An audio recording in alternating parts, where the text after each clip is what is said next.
各位朋友，大家好，欢迎来到查理斯木，让我们聊聊美股有什么好的投资机会。今天我们聚焦全网最火的金融科技股 Circle，CRCO 过去一个月暴涨了111%，到底有什么神秘力量在推动它的暴力反弹？如果我们想做 Circle 的右侧交易，要怎样建仓布局最为稳健？AI 之王科技巨头谷歌今天正式跌破$300的大关。过去一个月，谷歌的市值蒸发了15%，到底是什么原因导致谷歌股价的回调？我们什么时候才能抄底 Google？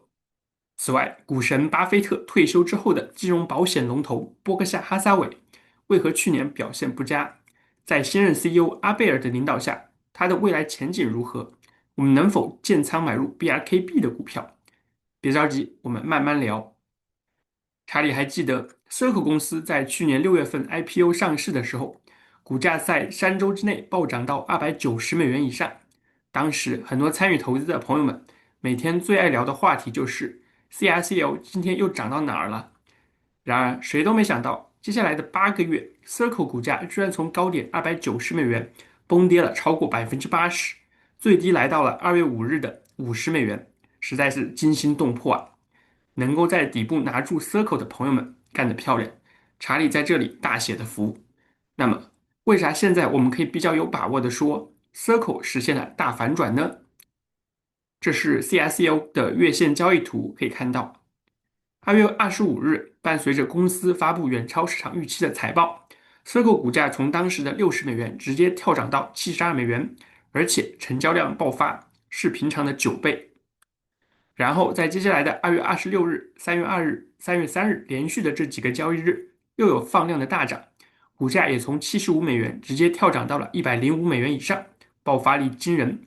过去一个星期的放量突破，表明 CRCL 股价的反弹是由机构的大单在推动，而非散户的买入。查理记得上次出现机构买盘大量进场，推高一只股票做右侧的行情，还是去年4月份的微软以及9月初的谷歌。在机构买入之后，接下来的3个多月，MSFT 和 Google 分别开启右侧突破的走势，股价总体涨幅都高达35%以上，相当的惊人。而和微软、谷歌这样的万亿巨头不同，Circle 的市值不到$250亿，也就是说，买方市场只需要非常小量的资金就能够推动 CRCL 股价成倍数的增长，所需的资金要求一点都不高。那么，从技术面的角度来看，做 Circle 的右侧简直是完美。如果我们看它的基本面，Circle 到底是一家怎样的公司呢？为什么华尔街的分析师认为它可能复制英伟达2023年的增长神话，未来甚至可能发展成像 Visa、Mastercard 这样的金融巨头？Circle Internet Group 其实非常年轻，是在2013年由 Jeremy Allaire 和 Sean Neville 在波士顿成立。他们的愿景是让货币像照片、视频一样，通过互联网协议，而不是传统的银行体系，自由低成本的流动。到了今天，Circle 已经发展成为一个全站式互联网金融平台。它的利润发动机是旗下发行的全球第2大稳定币 USDC，流通量高达$753亿。Circle 通过把用户兑换的美元放在短期美债里吃利息来赚钱。除此之外，Circle 还开发了锚定欧元的稳定币 UERC，与贝莱德合作开发了面向机构的代币化市场基金 USYC。Circle 的管理层最近还透露，公司正在大力投资 AI 代理人支付，可以让 AI 软件自主的使用 USDC 进行跨境结算，相当的智能化。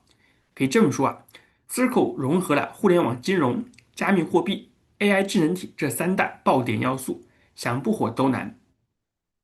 上周披露的 Q4 财报当中，Circle 的总营收高达$7.7亿，同比暴涨77%，其中它的净利润高达$1.33亿，比去年同期的310万利润整整翻了40倍。而随着美国 Genius 天才法案的正式落地，Circle 公司迎来了质的飞跃。该法案明确了合规稳定币发行商的法律地位，使得 Circle 成为首批获得美联储合规路径的准银行机构。这直接导致大量原本留在离岸市场，比如 USDT 的机构资金，为了规避监管的风险，成建制的涌入 USDC。此外法案还允许受监管的稳定币直接接入美国的国家支付系统，这就意味着 Circle 拿到了与 Visa、Mastercard 平起平坐的数字清算权。旗下的 Circle Payments Network，它的支付网络正在成为全球金融的底层操作系统。而随着美国、以色列和伊朗的冲突持续，油价的上涨很可能引发通胀走高。我们都知道，美联储很难在通膨升温的情况之下再度降息，因为这可能火上浇油，进一步刺激油价和生活用品的价格飙涨。而如果联邦基准利率维持在高位，Circle 的短期美债储备金收入将维持在极高的水平。也就是说，美伊冲突时间拖得越长，反而越有利于 CRCL 股价的反弹。如果我们看 Circle 股票的每股收益 EPS 增速情况，会发现它在今年正式实现了扭亏为盈，每股有高达0.93美元的利润。而在接下来3年之内，Circle 的 EPS 增速居然能够维持在70%以上的超高增速，相当夸张。要知道，博通、英伟达这样的核心 AI 公司，他们的 EPS 增速也差不多维持在60%的水平，而 Circle 的增长还要更快一些。当然，现在的 Circle 它的1年前瞻 PE 比较高，达到了96倍，而 PEG 也就是 PE 对营收增速的比值也高达4.4，反映出市场对于 Circle 股票的追捧。好消息是 ，Circle 是一家轻资产的金融科技公司，它的负债为零，资产负债表相当的健康。那么，未来决定 Circle 股价能否持续突破，创造300、500甚至1000美元的新高，就在于它能不能像华尔街的分析师预期的那样，从加密货币代理商向 AI 时代的金融基础设施成功转型，成为像 Visa、Mastercard 那样的金融支付巨头。查理认为 Circle 成功的可能性还是相当大的。2026年被视为智能体商务的元年，而 Circle 发布的 Circle Gateway for AI Agents 通道允许 AI 自动购买算力和数据。正如他的 CEO 所言，AI Agent 将成为公司未来最大的商业增长引擎。此外，支付平台 Stripe 已经全面集成了 USDC 作为 AI 支付的首选底层，这相当于给 Circle 插上了通往数百万开发者的翅膀。相比于 Visa 仅仅是搬运资金，Circle 的技术架构更像是互联网的 TCP/IP 协议，在不同区块链之间无缝流转价值，实时的交易。那在传统的线下刷卡市场，Circle 很难挑战 Visa，而更多的是作为 Visa 后端的清算通道存在。但是在 Web 3.0去中心化金融领域，Circle 有机会自己定义标准，发展的空间相当大。当然，对于 Circle 公司而言，真正的风险不是另一个稳定币，而是底层协议的替代。如果未来有更多的企业、金融机构发行自己的稳定币，那么 USDC 的垄断地位将会被稀释。但就现在的情况来看，Circle 的 USDC 稳定币依然是和 USDT 并列当之无愧的王者，占了25%的市场份额，而且 USDC 的年增速更高，2025年有73%的增速。这是华尔街的机构分析师对 Circle 的评级和1年目标价。可以看到，在27位给出评级的分析师当中，有一半给出了强烈买入或者买入，另一半给出持有的评级。有22位分析师给出了1年之后的目标价，其中最高的机构 Seaport Research 给到了高达280美元的价格，中位目标价在123美元，比市场价高出13.4%，已经高的不多了。这表明，经过了1个月的暴力反弹 ，Circle 的股价格在短期来看，确实有那么点人来疯的感觉。那么，如果我们想做 Circle 的右侧，要如何避免追高的同时能够稳健买入呢？考虑到 CRCL 高达70%的 EPS 增速，CI 投资系统以50到70倍的高倍 PE 对 CRCL 股价做了测算。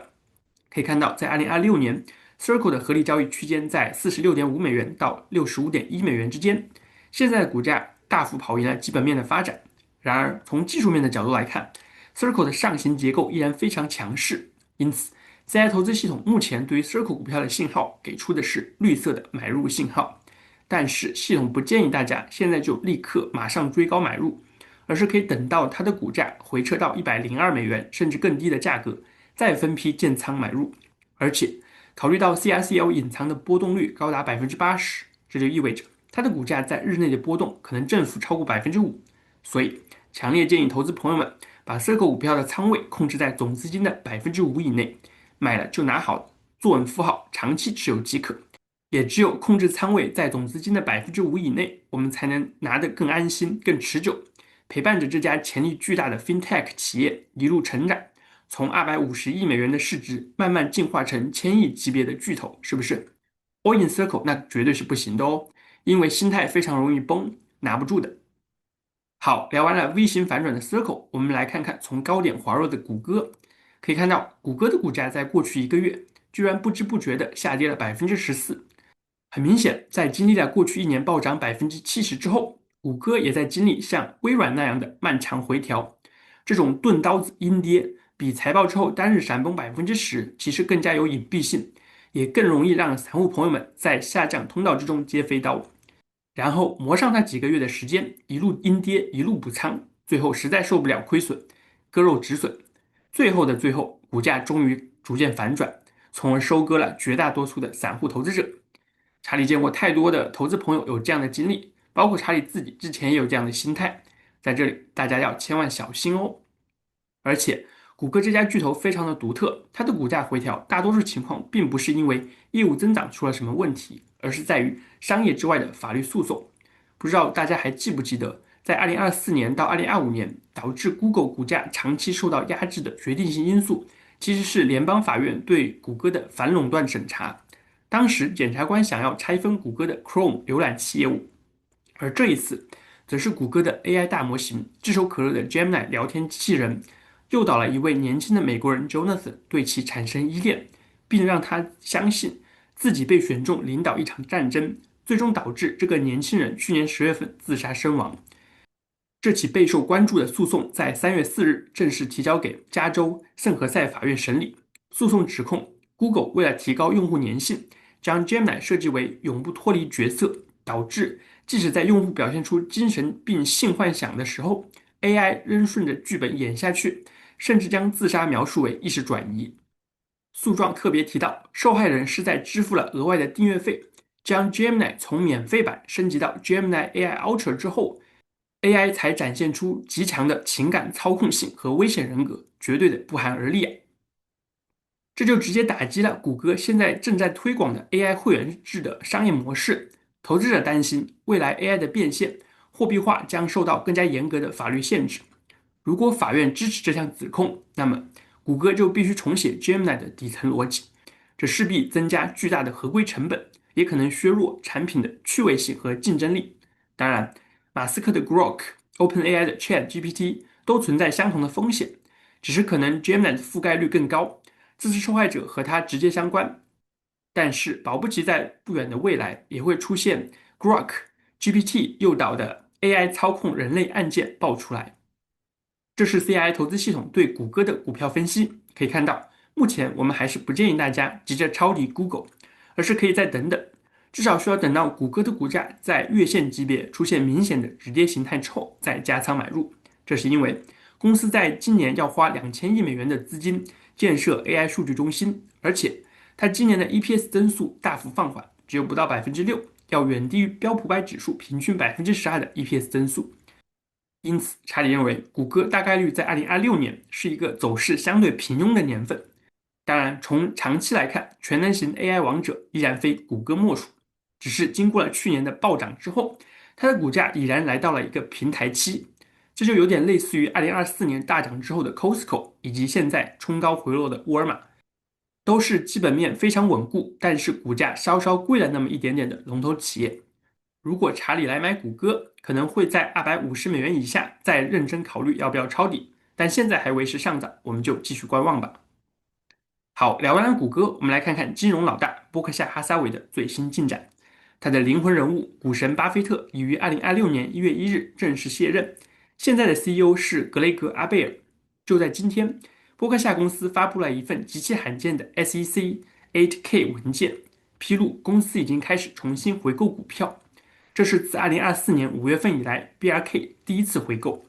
新任 CEO 阿贝尔今天公开接受了 CNBC 的采访，他明确表示，波下管理层认为目前的股价低于其内在价值。为了展示信心，阿贝尔本人还自掏腰包花1500万美元在二级市场购买了 BRKA 的股票，非常有魄力。当然，波克夏高调回购股票的核心原因，还是 BRK 的股价在过去1年多表现不佳。可以看到，BRKB 的价格和1年之前持平，而标普500指数已经涨了17%。由于波克夏公司一直在净卖出股票，导致手上的短期美债现金储备已经高达3730亿美元，处在历史的高位，账上确实有钱啊。近4000亿美元的现金储备，波克夏公司可以直接购买像宝洁、美国银行或者 AMD 这样的精英企业。当然，现在的金融市场和2008年以前很不一样，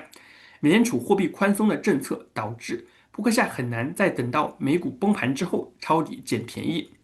而 BRKB 的投资者也日渐不满。你手握3000多亿美元的现金，又没办法投资，干嘛不回购公司股票回馈一下股东呢？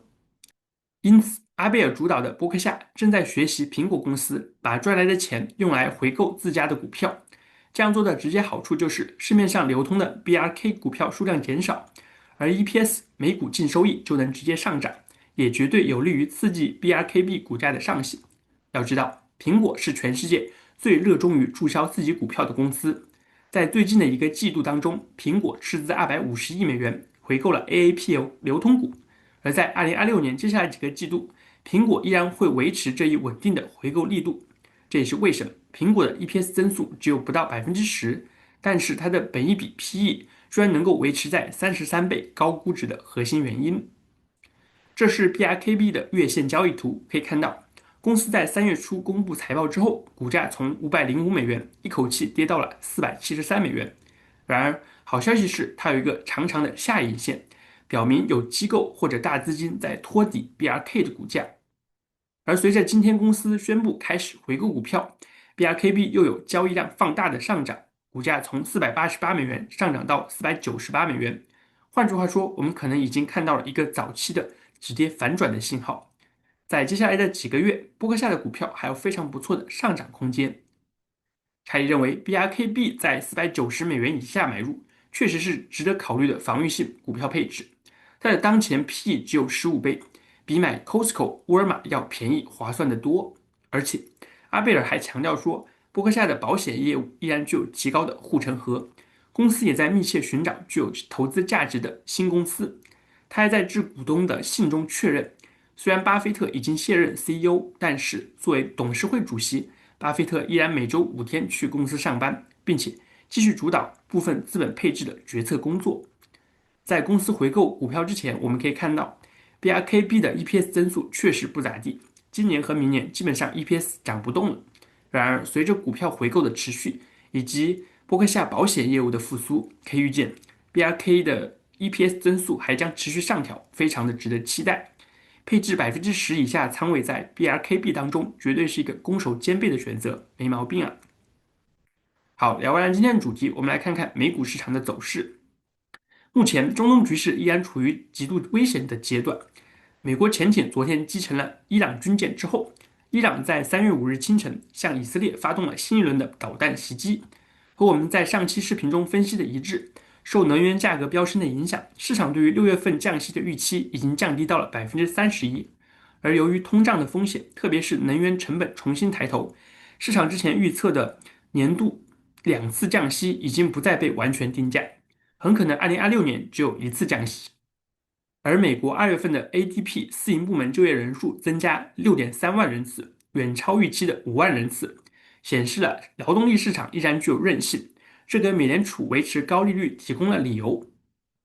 然而，美股的板块轮动依然在进行，可以看到今天跌幅最重的是之前领涨标普的必需消费品龙头沃尔玛以及医药巨头礼来和强生，今天都有超过3%的单日跌幅。而今天涨得比较好的，就包括2月份被机构砸盘甩卖的科技巨头微软、亚马逊，以及昨天刚公布财报表现不错的博通。毫无疑问，我们的预测仍旧没变，板块的资金可能持续流入大科技公司避险，包括之前被 AI 幽灵交易影响，已经被杀了一轮估值的 SaaS 软件股，最近的走势都非常的不错。可以看到，虽然今天 VIX 恐慌指数大涨8.8%，但是 ServiceNow、INTU、Salesforce、CRWD、DDOG、APP、PANW 等一众 IGV 旗下的软件股票，今年都有非常不错的持续反弹走势。2月份坚持没有割肉的软件投资朋友们，现在继续坐稳扶好，享受被华尔街大资金追逐、账户蹭蹭蹭上涨的喜悦吧。这也是和查理一样，能够不被主流趋势吓倒，真正能赚取超额收益的原因。I love this game。好，聊完了今天的主题，我们来看看截止到3月5日，CII 人工智能投资系统的最新仓位配置。我的 AI 系统会根据每天更新的金融数据，包括标普500指数的走势、美债殖利率的变化、全球央行的流动性、大宗资产价格的波动，来对美股、短债、黄金和比特币的持仓比例做出必要的调整或者维持不变。和之前一样 ，CI 系统建议把股票部位的持仓比重保持在95%，而把剩下5%的资金放在超短期美债 USFR、SGV 或者 SHY 中。在指数层面，标普500、纳斯达克以及科技类指数都超过了系统给出的买点，我们不需要着急追高买入。而在个股层面，系统推荐了3只股票，分别是 PayPal、诺和诺德和 SoFi， 他们的买点也以绿色数字标了出来，朋友们可以参考一下。接下来是 CI 投资组合的最新持仓情况。过去的一周，我们依然没有任何交易，继续坐稳扶好，稳稳的持有微软、Meta、科技指数 IYW、标普500动量指数 SPMO 以及亚马逊，期待着它们持续反弹，能给我们的投资组合带来不错的表现。而到了3月份，软件 ETF IGV 反弹力度最猛，已经给我们带来了4.5%的短期利润。查理认为 IGV 回到$100以上，也只是时间问题而已，朋友们只需要保持耐心即可。标普500动量指数 SPMO 最近反弹的也不错，期待着它能先于标普500创造新的历史高点。那目前 CI 投资组合的前6大持仓依然是微软，占比51.6%，Meta 占比14.4%，科技指数 IYW 占比11.1%，标普500动量指数 SPMO 占比7.6%，和亚马逊占比7.4%。和往常一样，未来 CI 投资组合如果有新的持仓变化，我也会及时更新，请朋友们保持关注。如果您想第一时间得到 CI 投资组合的讯息，可以加入查理斯木频道会员，您会获得实时更新的交易细节，不用等到下一个节目。此外 ，CI 投资会员还将收到查理斯木今日宏观经济展望以及频道内容独家抢先看的权利。好，以上就是本期节目的全部内容。查理的个人观点不构成投资建议。你认为股神退休之后，波克夏公司未来发展前景怎么样？请在评论区留下你的观点，我们一起讨论。如果我的节目对您的投资决策有帮助，请您多多帮忙点赞分享。查理非常感谢各位朋友的大力支持，我也会陪伴着各位穿越牛熊，在市场中成长。祝您投资愉快，心想事成。我们下期节目再见。